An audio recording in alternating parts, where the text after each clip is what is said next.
जानते हैं भारत का एक ऐसा राज्य है जहां महिलाओं के बजाय पुरुष शादी के बाद अपना घर छोड़कर पत्नी के घर रहते हैं, और एक ऐसा राज्य जहां के कुछ शहरों में पूरे साल बारिश होती है, और इसी राज्य में सिर्फ भारत का ही नहीं बल्कि पूरे एशिया का सबसे स्वच्छ गांव मौजूद है। क्या आप अंदाजा लगा पाए हैं हम किस राज्य की बात कर रहे हैं? एक ऐसा राज्य जहाँ मौजूद है कई पुरानी सभ्यताओं से जुड़ा गुफा। ये राज्य अपनी प्राकृतिक सुंदरता और मनमोहक झरनों के लिए प्रसिद्ध है। दोस्तों, आज हम बात कर रहे हैं उत्तर पूर्वांचल की 7 सिस्टर्स में से एक खूबसूरत राज्य मेघालय की। तो देर किस बात की अपना सीट बेल्ट बांध लीजिए अच्छे से और निकलते हैं मेघालय के एक शानदार सफर पर। मेघालय 2 शब्दों से मिलकर बना है, मेघ और आलय, यानी कि बादलों का घर। मेघालय में आकर आपको ऐसा लगेगा मानो आप बादलों के बीच में रह रहे हो। यहाँ के चेरापूंजी और मौसिन राम में पूरी दुनिया के मुकाबले सबसे ज्यादा बारिश होती है। आप चाहे साल के किसी भी समय चले जाएं, इन दोनों शहरों में आपको बारिश जरूर मिलेगी। यहाँ पर लोग घर से बाहर निकलने से पहले बारिश से बचने का पूरा इंतजाम करके ही निकलते हैं। मेघालय में कुल 11 जिले आते हैं। वही राज्य की जनसंख्या 37 लाख के आसपास है। मेघालय अपनी सीमा सिर्फ असम के साथ शेयर करता है। वहीं अंतर्राष्ट्रीय स्तर पर मेघालय बांग्लादेश के साथ अपने बॉर्डर्स शेयर करता है। मेघालय की जीडीपी की बात करें तो यह है लगभग $5 बिलियन की। ये कृषि प्रधान देश है और यहाँ की 80% आबादी कृषि पर भी निर्भर करती है। चावल और मक्का की पैदावार यहाँ प्रमुख तौर पर की जाती है, क्योंकि चावल की खेती के लिए बारिश बहुत जरूरी है और यहाँ पूरे साल ही बारिश होती रहती है। इसके अलावा अनानास, पपीता और केले जैसे फलों का उत्पादन भी होता है। सुपारी के उत्पादन के लिए भी मेघालय जाना जाता है। इन सब के अलावा पर्यटन इंडस्ट्री भी मेघालय की अर्थव्यवस्था का एक प्रमुख हिस्सा माना जाता है। दोस्तों, मेघालय की सुंदरता के कारण हर साल लाखों पर्यटक इस खूबसूरत राज्य में घूमने के लिए आते हैं। वैसे तो पूरे साल ही इस राज्य का मौसम काफी सुहाना होता है, लेकिन बारिश के दौरान ये राज्य जन्नत से कम नहीं लगता। यहाँ की संस्कृति, नृत्य, परंपरा, त्योहार, खान पान सब कुछ बेहद खास है। मेघालय में हर तरफ आपको खूबसूरत वादियां, हरे भरे जंगल और पेड़, ऊंचे ऊंचे झरने, नदियां और झील देखने को मिलेंगी। यहाँ आने के बाद आपको ऐसा लगेगा मानो वाकई में प्रकृति की गोद में आए हो। यहाँ की शुद्ध हवा में आपको ताजगी का एक अलग ही एहसास होगा। अपनी अद्भुत सुंदरता के कारण मेघालय को स्कॉटलैंड ऑफ द ईस्ट भी कहा जाता है। जिस जगह की कल्पना स्कॉटलैंड जैसे सुंदर राज्य से की जाए वो वाकई में कितनी खूबसूरत होगा, इसका अंदाजा आप खुद ही लगा सकते हैं। मेघालय के 70% हिस्से में सिर्फ जंगल ही जंगल है। यहाँ पर ज्यादातर लोग किसी न किसी आदिवासी और जनजातीय समुदाय से ताल्लुक रखते हैं। मेघालय के सबसे प्रमुख ट्राइबल ग्रुप का नाम है खासी। ये राज्य गारो, खासी और जयंतिया इन 3 प्रमुख समुदायों के घर है। उसके अलावा यहाँ हाजोंग, कोच, राभा, बोरो और मान शामिल है। मेघालय में सबसे ज्यादा ईसाई धर्म के लोग रहते हैं। यहाँ की लगभग 75% आबादी क्रिश्चियन है। वहीं 11% हिंदू और 4% मुसलमान भी मेघालय में है। भारत को हमेशा से ही एक पुरुष प्रधान देश कहा जाता रहा है, क्योंकि देश में लगभग सभी जगह पुरुष ही घरों की कमान संभालते हैं। लेकिन मेघालय की बात कुछ और है। यहाँ की खासी जनजाति में महिलाओं को घर की प्रधान मानी जाती है। घर में छोटे बड़े काम से लेकर बाजार जाना या दुकानों पर बैठने तक सारा काम औरतें ही करते हैं, और महिलाएं ही घर का हिसाब किताब भी देखती हैं। सिर्फ इतना ही नहीं, आपको जानकर हैरानी होगी कि इस जनजाति में शादी के बाद महिलाओं की नहीं बल्कि पुरुषों की विदाई होती है। जी हाँ, एकदम सही सुना आपने। यहाँ पुरुष शादी के बाद अपनी पत्नी के घर रहने के लिए जाते हैं और बच्चों को भी माँ का सरनेम दिया जाता है। खासी जनजाति के पुरुष पिछले काफी समय से महिलाओं और पुरुषों के समानाधिकार के लिए अपनी आवाज उठा रहे हैं। उनका कहना है कि उन्हें महिलाओं से कोई दिक्कत नहीं है, वे सिर्फ अपना हक पाना चाहते हैं। वाकई में ये सब देखने के बाद यकीन हो जाता है कि भारत को क्यों विभिन्न संस्कृतियों वाला देश कहा जाता है। मेघालय के ऑफिशियल लैंग्वेज अंग्रेजी है, लेकिन यहाँ पर लोग गारो, खासी और नार या जयंतिया जैसी भाषाओं का इस्तेमाल आम बोल चाल के दौरान करते हैं। वहीं इस राज्य की लिटरेसी रेट 75% के आसपास है। वहीं यहाँ का एक गाँव मावले नोंग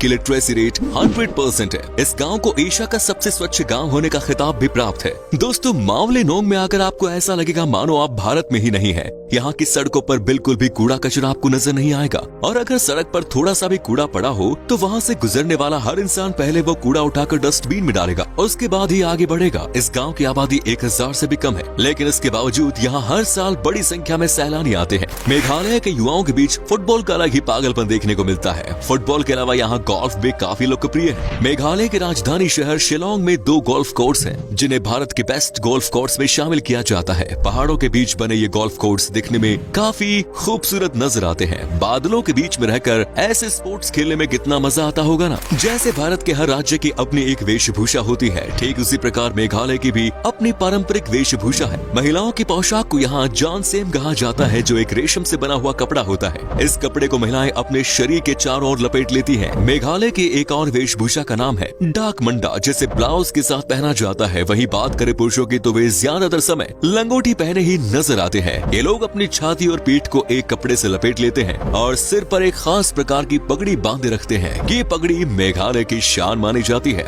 मेघालय में बने घर बहुत ही छोटे छोटे होते हैं। आपको शायद इस बात की जानकारी ना हो, लेकिन मेघालय में कई घर बांस से ही बने हुए होते हैं, जिसे नोकाचिक कहा जाता है। इन घरों का निर्माण स्थानीय रूप से उगाए गए बांस, बैंत और सूखे ताड़ के पत्तों और सूखे मौसम में रबड़ के पेड़ की लकड़ी से किया जाता है। ये घर दिखने में काफी आकर्षक नजर आते हैं। मेघालय राज्य अपनी मेहमान नवाजी के लिए भी जाना जाता है। बाहर से आने वाले पर्यटकों की मेघालय में जमकर खातिरदारी की जाती है। यहाँ की मेहमान नवाजी देखकर यकीनन आपका दिल खुश हो जाएगा। मेघालय में आप यहाँ के कई ट्रेडिशनल फूड का आनंद भी ले सकते हैं, और अगर आप नॉन वेजिटेरियन हैं तो फिर तो आपकी चांदी ही चांदी है। जाडोह यहाँ का सबसे लोकप्रिय पकवान है, जिसे मांस और चावल से तैयार किया जाता है। इसके अलावा डोह खाली भी यहाँ के एक प्रसिद्ध डिश है, और इसमें भी मीट और कई प्रकार के मसाले से तैयार किया जाता है। मेघालय में सुअर और मुर्गे का मांस सबसे ज्यादा खाया जाता है। साथ ही मछली को भी यहाँ काफी ज्यादा पसंद किया जाता है। दोस्तों, मेघालय राज्य अपने त्योहारों के लिए भी प्रसिद्ध है। यहाँ के ज्यादातर त्योहार फसलों से संबंध रखते हैं और विभिन्न जनजातियों के लोग विभिन्न त्योहार मनाते हैं। पोमलंग नोंगकम खासी समुदाय के बीच सबसे ज्यादा लोकप्रिय है। ये एक प्रकार का फसल उत्सव होता है। 3-4 दिनों तक चलने वाले इस त्योहार में मेघालय के लोग अपने इष्ट देवता को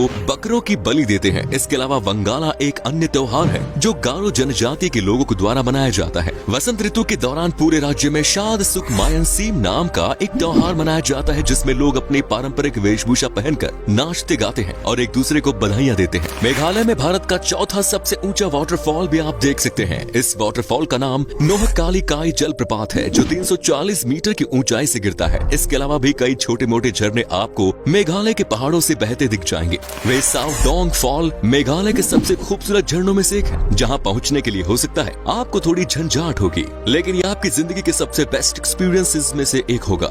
आज के दौर में नदियां बहुत प्रदूषित हो गई हैं और लगभग सारी नदियों की सफाई को लेकर कई अभियान चलाए जा रहे हैं, लेकिन मेघालय राज्य में एक ऐसी नदी है जिसे सबसे साफ नदी का टैग मिला हुआ है। इस नदी में नाव पर सवारी करने पर ऐसा लगता है मानो कांच पर नाव चल रही हो। इस नदी का नाम है उमन गोत, लेकिन ये डोकी के नाम से प्रसिद्ध है। मेघालय राज्य की एक बात जो इसे खास बनाती है वो है लिविंग रूट ब्रिज, यानी कि पेड़ से निकली जड़ों की मदद से बनाए गए पुल, जिनमें स्टील का प्रयोग जरा भी नहीं है। मेघालय के इन पुलों को देखने के लिए दूर दूर से पर्यटक आते हैं। मेघालय के उमियम झील, जो शिलांग से 15 किलोमीटर की दूरी पर स्थित एक मानव निर्मित झील है, यहाँ पर आप बोटिंग का आनंद ले सकते हैं। शिलांग मेघालय की राजधानी होने यहाँ का सबसे प्रमुख शहर है। ये पूरा शहर घूमने लायक है। यहाँ के पहाड़, सुंदर वादियों की ओर आप बिना आकर्षित हुए नहीं रह पाएंगे। शिलांग में डॉन बॉस्को म्यूजियम बना हुआ है, जो एक आदिवासी जनजीवन संग्रहालय है। यहाँ आपको मेघालय के ट्राइब्स और इतिहास के बारे में विस्तार से जानने को मिलेगा। मेघालय में आप हाइकिंग, ट्रैकिंग और फिशिंग जैसे कई एडवेंचर स्पोर्ट्स का आनंद भी ले सकते हैं। कुछ जगहों पर पैराग्लाइडिंग भी कराई जाती है, जो यहाँ आने वाले पर्यटकों के बीच काफी प्रसिद्ध है।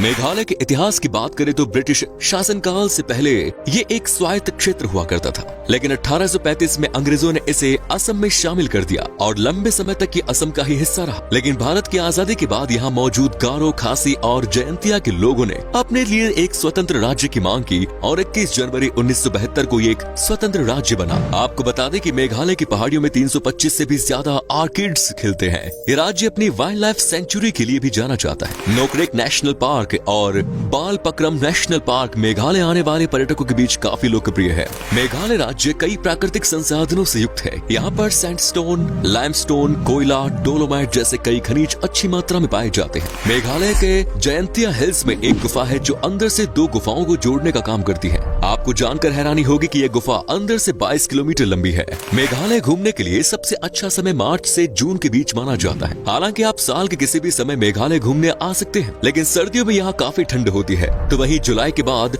बहुत ज्यादा बारिश होती है। इसीलिए मार्च से जून के बीच का मौसम एकदम सही होता है। इस समय भी आपको यहाँ ठीक ठाक बारिश देखने को मिल जाएगी। रिमझिम बारिश के बीच ये पूरा राज्य स्वर्ग से भी सुंदर दिखाई देता है। आपको बता दें कि मेघालय आने के लिए एयर रूट बेस्ट ऑप्शन है। राजधानी शिलांग के पास एक हवाई अड्डा है जिसके जरिए आप आसानी से मेघालय तक पहुंच सकते हैं। वहीं अगर आप रेलवे के जरिए ही मेघालय आना चाहते हैं तो आपको असम के गुवाहाटी की टिकट करानी पड़ेगी, जहां से शिलोंग की दूरी लगभग 100 किलोमीटर है। अपनी गाड़ी से भी आप मेघालय तक पहुंच सकते हैं, लेकिन अगर आपको घुमावदार पहाड़ियों के बीच गाड़ी चलाने की आदत नहीं है तो यहाँ पर अपनी गाड़ी से आना अवॉइड करना ही बेहतर रहेगा। चलिए दोस्तों, अब हम आपको बताते हैं मेघालय में घूमने के लिए आपको कितने पैसे खर्च करने पड़ेंगे। अगर आप अकेले हैं तो आपको मेघालय घूमने के लिए 7 से 8 दिन में लगभग 25 से 30 हजार रुपए खर्च करने होंगे। तो दोस्तों, ये था खूबसूरत राज्य मेघालय। कैसा लगा बताइए कमेंट्स में। आप में से अगर कोई है मेघालय से तो हमें कमेंट्स में जरूर बताइए, क्या कभी आपने विजिट की है इस राज्य की, और अगर की है तो आपका एक्सपीरियंस कैसा रहा ये भी हमारे साथ शेयर जरूर करें।